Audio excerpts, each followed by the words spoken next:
Sabe, tentar dominar a psicanálise profunda do Sigmund Freud, ou, sei lá, absorver aquele peso esmagador do existencialismo do Jean-Paul Sartre, não é uma tarefa nada fácil.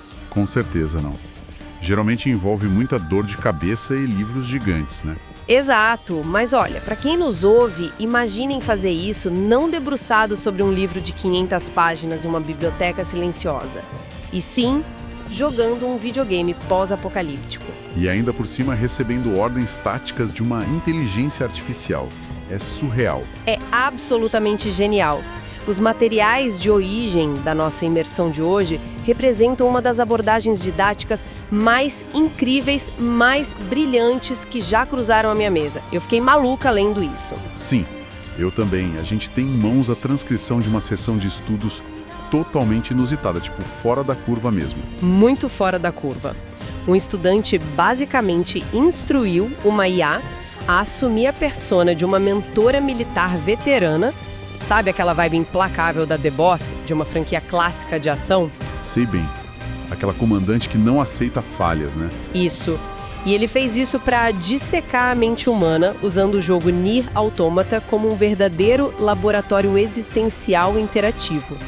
O jeito que eles encontraram para estudar a filosofia é muito empolgante. E a genialidade desse método não está só na gamificação do aprendizado. O que impressiona é como a persona militar da IA enquadra dilemas filosóficos chatos e teóricos, como tipo questões de sobrevivência tática. Sim, a abstração teórica simplesmente desaparece. Totalmente. A angústia existencial, o comportamento de manada, as engrenagens da psique, tudo isso deixa de ser jargão acadêmico e vira um problema urgente no campo de batalha virtual. E é por isso que o nosso objetivo na análise de hoje é decodificar como esse método de estudo lúdico, super criativo, conseguiu extrair lições tão viscerais sobre a condição humana. Tirando isso de um mundo fictício, né? Um mundo cheio de androides e sucanta mecânica. É impressionante. É uma prova de que a forma como o conhecimento é entregue muda completamente a nossa capacidade de absorvê-lo. Certo, vamos desempacotar isso. Vamos lá. O ponto de partida dessa trincheira filosófica é a tentativa do estudante de aplicar a famosa tríade freudiana, o id, o ego e o superego. Sim, ele tenta aplicar isso nos protagonistas do jogo logo de cara. Exato. E lendo o relatório, a gente vê que o estudante sugere que a protagonista, a Android 2B, seria o superego. Porque, bom, ela é extremamente rígida com as regras, né? Ele achou que ela era lei. E o parceiro dela? O 9S seria o ego. O lado mais racional, investigativo. E a personagem renegada lá, a A2, seria o id. Faz sentido, não faz? Olha, a intuição do estudante faz todo sentido numa leitura mais superficial, claro. Mas a arquitetura psíquica real que a mentora artificial revela é muito mais sufocante. Ah, a forma como a IA corrige a rota é maravilhosa? Sim, ela não perde tempo. Ela explica que o verdadeiro superego não é um indivíduo ali. É o comando Yorha, a organização militar orbital que dita as regras do jogo. É a estrutura, não a pessoa. Perfeito. O superego é essa estrutura de moralidade imposta, aquele mantra inquestionável de glória à humanidade. É uma voz de autoridade abstrata que exige sacrifício o tempo todo. E pune qualquer desvio com o peso gigantesco de culpa. E é aí que o mapa muda completamente de figura. Muda tudo, porque se a Yorha é o superego, quem é o 9S nessa história toda? Pois é. O 9S parecia ser o ego calculista, já que ele é um modelo de escaneamento de dados. Mas a IA classifica o 9S como o id puro. O que, num primeiro momento, dá um nó na cabeça. Dá um baita estranhamento lendo a transcrição, mas a justificativa da mentora é matadora. Apesar dele usar a lógica como ferramenta de trabalho, as ações dele são, na verdade, movidas por impulsos primitivos. Ele tem uma curiosidade insaciável, né? Exato. Desejos caóticos e, mais pra frente na história, ele é consumido por uma fúria sanguinária totalmente irracional. Ele busca o prazer de descobrir as coisas e satisfazer o instinto dele. Ele fica completamente cego para as consequências. O que é fascinante aqui é como esse conflito estrutural molda a existência da 2B. Sim, sobra tudo pra ela. Sobra. Porque se a organização Yorha é o superego esmagador, e o 9S é esse id indomável, A 2B é forçada a atuar como o ego. E na psicanálise, o ego não é só o nosso eu, sabe? É instância de mediação, não é? Exatamente. É o para-choque. Ele tenta sobreviver na realidade objetiva enquanto toma pancada de todos os lados. Pressões irreais do superego de um lado e desejos explosivos do id do outro. E a A2 entra nessa análise de um jeito muito legal, como um exemplo de ego que desertou. Ela rejeitou o superego da organização, foi para o exílio e assumiu o peso de criar as próprias regras. O que exige uma força mental absurda. Mas, sabe, mergulhando nessa dinâmica do ego, eu me peguei na mesma encruzilhada que o estudante na hora de ler. Porque a 2B repete o tempo todo, quase como um disco arranhado, que emoções são proibidas. Sim, ela fala isso o jogo inteiro. Então, quando ela reprime os próprios sentimentos e policia o parceiro dela de um jeito tão severo, ela não está na prática agindo como o próprio superego. É uma armadilha analítica super comum essa. O estudante também caiu nela. A gente tende a confundir o prisioneiro com o carcereiro só porque ambos conhecem as regras da prisão de core salteado. Ah, isso faz muito sentido. A 2B não dita a lei, ela está submetida a essa lei. E o sofrimento visível dela durante a história prova que ela não é a fonte dessa diretriz rigorosa. Sabe, para tentar visualizar essa mecânica que a IA descreveu tão bem, me veio uma analogia. Eu fiquei pensando na 2B, o ego, como uma gerente de nível médio. Uma gerente. Numa corporação tóxica, imagino. Exatamente. Uma corporação altamente tóxica. Essa gerente está ali presa num fogo cruzado. No andar de cima tem um CEO tirânico, que seria o comando Yorha. O superego. Isso que exige metas inatingíveis, lealdade cega. E no andar de baixo tem os funcionários impulsivos e passionais. O 9S, no caso. O id puro. O id. Funcionários que querem ignorar protocolo, quebrar tudo, fazer do próprio jeito. Essa gerente, a 2B, ela não inventou as regras opressivas do CEO. Mas ela repete essas regras o tempo todo. Repete e aplica na equipe, não por lealdade cega, mas por terror absoluto. Ela sabe que se o caos se instaurar ali no andar de baixo, o CEO vai mandar fechar a filial inteira.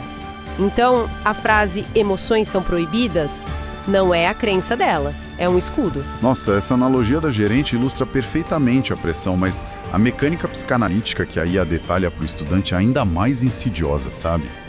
O nome clínico para esse escudo corporativo é formação reativa. Formação reativa, como a mentora explicou isso na prática? Acontece quando o ego percebe que um desejo interno do id é tão perigoso, mas tão inaceitável para o superego, que a única forma de evitar um colapso é expressar compulsivamente o comportamento oposto. Ah, então como ela sente um afeto avassalador pelo 9S. Exato. O id dela deseja essa conexão profundamente. Mas como isso ia resultar em punição severa ou até morte pelas regras da Yorha, ela não apenas esconde o que sente. Ela se torna a executora mais rígida dessa lei antifragilidade emocional. Caramba! Ela policia as emoções porque justamente ela é a mais vulnerável a elas. Sim. E o nível de análise que essa mentora virtual entrega na transcrição é assustador de tão bom. Ela usa uma cena muito específica para testar se o estudante realmente sacou quando o id assume o controle e oblitera o ego. Aquela cena do hackeamento, né? Quando o 9S entra nos servidores da Lua. Essa mesma. Ele encontra aqueles dados confidenciais hiper restritos, os protocolos de segurança da Yorha começam a piscar em vermelho na tela. A razão, o ego, exige que ele recue imediatamente. Mas o 9S simplesmente não consegue fechar o arquivo. É mais forte que ele. É o id no volante. A curiosidade crua atropela qualquer instinto de sobrevivência ali. Ele acessa a verdade que acaba condenando todo mundo, puramente porque o impulso de saber falou mais alto que a lógica de se manter vivo. E aqui é que a coisa fica realmente interessante, porque a mente não opera só num vácuo interno, não é? De jeito nenhum. A mente projeta. Sim. Essa guerra civil psicológica da 2B e do 9S colide de um jeito violento quando eles olham pra fora. Por campo de batalha. Entender a própria mente é só o aquecimento da lição. A mentora empurra o estudante para ver como a gente projeta os nossos abismos nos outros. E os inimigos no jogo são literalmente máquinas industriais rústicas. Máquinas de lata, super enferrujadas, mas que começam a apresentar comportamentos completamente absurdos. E bizarros. Muito! Na leitura do relatório, a gente vê que os androides encontram robôs tentando ninar berços, com bebês feitos de parafusos dentro, ou derramando óleo sobre túmulos, fingindo que estão de luto. Tem robôs vestindo roupas de pano, tentando ler livros, sendo que eles nem processam as páginas, sabe? O estudante e a IA focam muito nesse enigma na sessão. E por que eles fazem isso? Aí a IA joga o conceito fundamental da mimese para o estudante. Essas máquinas têm uma origem conectada a uma espécie de rede coletiva. Elas não têm individualidade nenhuma de fábrica. São só peças de um enxame. Isso. Mas de tanto observar os destroços da civilização humana, algumas começam a desejar uma identidade própria. Elas querem desesperadamente um ego. Só que sem saber como gerar uma essência interna real, elas apelam para a imitação física.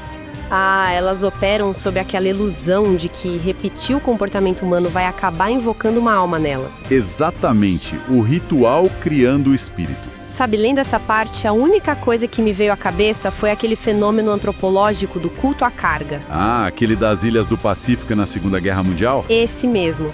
Os ilhéus, que nunca tinham tido contato com a civilização moderna, viam os aviões militares descendo do céu e descarregando suprimentos mágicos, né? Coisas incríveis. E aí, quando a guerra acabou e os gringos foram embora, as tribos começaram a construir pistas de pouso de terra e fizeram réplicas de aviões usando palha e bambu. Eles acreditavam fielmente que, se imitassem perfeitamente o ritual de voo, os deuses trariam a carga de volta. As máquinas no jogo estão fazendo exatamente isso. Um culto à carga existencial. Nossa, a comparação é muito cirúrgica. Elas acreditam que fazer o ritual de ninar um bebê vai baixar um espírito humano nelas. Mas a análise da IA vai além da tragédia das máquinas. Ela foca na reação da 2B assistindo esse teatro todo. Ela não reage bem, né? Ela sente muita repulsa e um desconforto profundo. Sim. E a mentora introduz um conceito freudiano muito bom aí, que é o Dasein-Heimlich, geralmente traduzido como o inquietante ou o estranho. É aquele terror sutil, gelado, de encontrar algo inanimado mostrando traços de humanidade. Mas a repulsa dela, na verdade, é pura projeção. O ego da 2B só se mantém são se ela se agarrar a uma visão binária muito rigorosa. Tipo, nós somos androides nobres defensores da humanidade e eles são sucata letal que precisa morrer. Exato, o mundo precisa ser preto no branco para ela não enlouquecer. E quando uma máquina mostra amor ou luto, o espelho da 2B se estilhaça. Porque se a sucata que ela destrói todo dia consegue chorar, o que difere ela do inimigo? O inquietante não é o robô balançando o berço, é o reflexo perturbador que esse robô devolve para ela. E aí o estudante traz para a discussão um estudo de caso muito brutal do jogo para ilustrar o perigo dessa imitação vazia. A chefe do parque de diversões, uma máquina enorme chamada Beauvoir. Essa parte do relatório é pesada. A análise psicanalítica da Beauvoir é de dar calafrios. O negócio foge do controle. A Beauvoir desenvolve um desejo doentio, quase obsessivo, pelo afeto de um outro robô, chamado Jean-Paul. E o Jean-Paul simplesmente ignora ela completamente. Nem olha pra cara dela. Nada. E o colapso mental que ela sofre ilustra perfeitamente o que acontece quando o id e o superego destroem completamente o ego de um indivíduo. O id dela tá lá exigindo o amor do Jean-Paul a qualquer custo. Mas como o ego não consegue lidar com a rejeição que a realidade impõe, um superego bizarro e cruel nasce na cabeça dela. Ditando uma regra moral absolutista e insana. O superego dela diz: o amor só é concedido àqueles que são perfeitos e belos. E para atingir essa beleza completamente irreal, ela enlouquece de vez. Ela começa a canibalizar ativamente outros androides e outras máquinas. Ela pega os corpos mutilados e prega na própria carcaça de metal. Como se fossem joias, né? Um vestido macabro. É bizarro. Ela tenta literalmente vestir a beleza dos outros, usar a estética dos outros para tentar comprar o afeto que o Jean-Paul nega a ela. É uma metáfora muito violenta sobre alienação estética. E a tragédia da Beauvoir também mostra pra gente que a mente individual não quebra no vácuo. Ela quebra porque estava tentando seguir regras de um mundo que já não fazia mais nenhum sentido. O castelo de cartas desmorona. Sim, e isso levanta uma questão importante na transcrição. É exatamente nesse ponto que o estudante e a IA percebem que a psicanálise do Freud atinge um limite. Quando as leis que governam o superego perdem a validade, a análise deles mergulha direto no existencialismo radical do Jean-Paul Sartre e do Albert Camus. O que faz sentido porque a grande revelação do jogo e o ponto de virada total dessa sessão de estudos absurda é a constatação de um vazio absoluto na história. Ninguém está no comando de verdade. Ninguém. Os criadores das duas facções estão mortos. A humanidade foi extinta faz milênios. Os alienígenas que criaram as máquinas lá também sumiram do mapa. Toda essa guerra é uma farsa monumental. Não existem mais deuses, não existe comando superior válido. As diretrizes deles são só códigos mortos em servidores vazios. É isso. E como a mentora da IA aborda usando a famosa formulação do Sartre, eles estão irrevogavelmente condenados a serem livres. O Sartre argumentava muito isso. Não existe uma essência humana pré-determinada, sabe? A gente existe primeiro e só depois a gente tem que definir quem a gente é pelas nossas ações. É o tal do existencialismo na prática. Isso. E sem propósito superior, sem um Deus ou um mestre dando ordens, o peso dessa liberdade é aterrorizante. O risco imediato aí é cair no niilismo absoluto. A mentora militar, inclusive, adverte o estudante sobre isso. Viver sem confrontar essa verdade resulta no que Freud chamava de repetição compulsiva. Que é ficar travando a mesma guerra sangrenta para todo sempre, não é? Exato. Obedecendo cegamente a um superego que já apodreceu. E eles fazem isso simplesmente porque ligar o piloto automático, mesmo sofrendo, é muito mais suportável do que encarar de frente o vazio existencial. É mais fácil seguir a regra quebrada do que inventar uma nova. E a chave para escapar dessa repetição doentia, segundo a lição genial que eles tiram, é o conhecimento empírico. A verdade como ferramenta de salvação. A verdade é a única bússola possível nessa névoa absurda. E o estudante demonstra muita maestria no relatório ao contrastar duas reações totalmente opostas a essa descoberta da verdade. De um lado, a gente tem aquele robô pacifista, o Pascal. Um personagem fantástico. Muito! O Pascal não ignora a história, ele devora a história. Ele lê os filósofos humanos mortos, estuda o passado e pega esse arsenal inteiro de conhecimento para forjar o que a inteligência artificial chamou de autonomia do eu. O Pascal ele percebe que a programação de fábrica ditava matar e destruir. Mas como os criadores não estão mais lá, a programação deixou de ser sagrada. Ele reivindica a própria liberdade e cria um novo sistema ético totalmente do zero. Uma comunidade baseada em empatia, proteção. Exatamente. Ele diz não para o instinto de guerra. Ele é personificação do indivíduo que cria o próprio sentido diante do universo absurdo, como um existencialista de carteirinha. E aí a gente olha para o reverso dessa moeda, que é o colapso catastrófico do 9S. Porque o 9S também descobre a mesma verdade sobre a extinção humana. Ele adquire o conhecimento. Só que o conhecimento não salva ele. Não salva. A IA aponta de forma bem letal. Conhecimento sem infraestrutura de um ego resiliente não é libertação, gente. É uma granada sem pino. Uma granada sem pino, boa definição. Quando a ilusão da missão do 9S vira fumaça, não sobra absolutamente nada dele.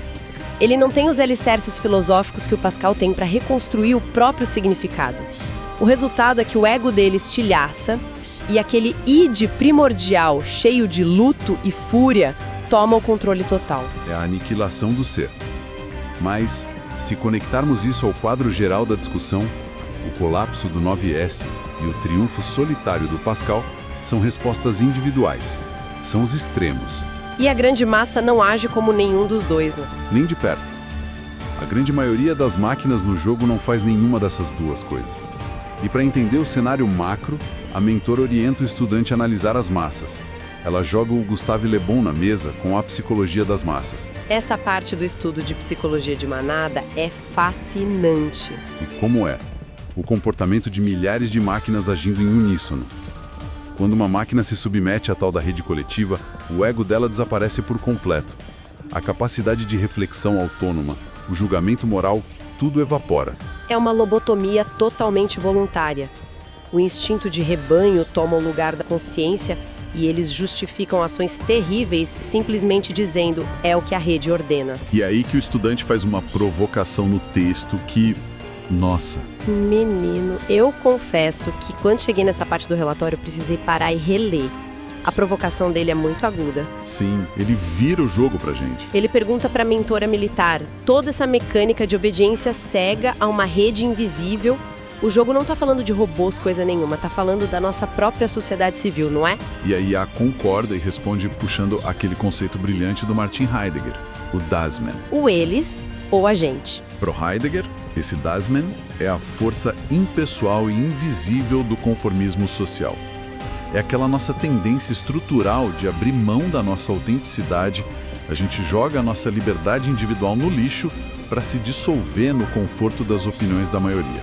Mas espera aí, então o Heidegger está argumentando que a culpa dessa alienação toda não é de um sistema opressor externo malvadão ou de uma rede maligna. A culpa é da nossa própria preguiça de sermos indivíduos, da nossa covardia diante da liberdade. O buraco é mais embaixo. Isso soa incrivelmente duro para a condição humana, nossa. É uma constatação implacável mesmo. E é exatamente por isso que a mentora militar utiliza esse conceito. A responsabilidade que vem com a liberdade exige um esforço monumental. Dói ser livre. Cansa demais. Cansa. É infinitamente mais confortável, mais fácil, deixar que eles decidam. Que a gente siga o rebanho. Eles decidem o que vestir, como trabalhar, o que considerar sucesso ou fracasso. A massa absolve o indivíduo do fardo enorme de fazer escolhas conscientes. O que amarra de forma simplesmente brilhante a ironia que o diretor do jogo, o Yoko Taro, espalhou por toda a obra. Porque o jogo não tem o menor pudor em batizar as máquinas e os inimigos com nomes de filósofos ilustres. Não é à toa que os chefes se chamam Marx, Engels... Não é só uma lista de referências pop para parecer intelectual. Como o estudante conclui lá no final da sessão de estudos, a ironia é brutal e totalmente calculada. Sem dúvida nenhuma. Karl Marx e Friedrich Engels, que são os arquitetos teóricos da emancipação de classes, no jogo viram escavadeiras industriais colossais, engrenagens gigantes e cegas de uma máquina de guerra que esmaga indivíduos. É uma piada muito sombria sobre o destino prático das ideias deles. Haviram essas tramas trágicas de incomunicabilidade e obsessão. Cada nome ali é um alerta claro sobre os perigos da teoria quando ela fica desconectada da prática existencial de verdade. A humanidade não é algo herdado, é algo conquistado. Então, o que tudo isso significa para quem não é um androide? O resumo dessa análise toda não é apenas sobre o quão profunda e genial é a história de Nier Automata. É muito sobre o poder transformador do jeito que a gente busca informação. A forma de estudar. Sim. Vê a transcrição de um estudante que vira as costas para o tédio acadêmico tradicional, que transforma uma IA numa comandante rígida e que usa a ficção como campo de treinamento para entender Heidegger, Freud e Sartre. Gente, isso é uma mudança de paradigma educacional. O entretenimento provou ser uma ferramenta cirúrgica maravilhosa para dissecar a psique. E a abstração teórica não sobrevive à experiência tática, né? O conhecimento só se torna propriedade real de quem consegue aplicar na prática. E tem um negócio engraçado nisso tudo. A gente sempre projeta os nossos medos na ficção. A gente adora um apocalipse robô. Exato. Imaginando um futuro onde a inteligência artificial desperta, desenvolve um ego impiedoso igual das máquinas do jogo e decide destruir a gente. Mas a reflexão final que o estudante e a IA deixam é muito mais silenciosa e aterrorizante. Fica até para nossa audiência pensar... Se a ficção é um espelho contorcido, o que esse espelho reflete sobre o nosso lado aqui da tela? Pois é. E se a verdadeira tragédia não for a iminência de uma máquina de metal ganhar uma alma?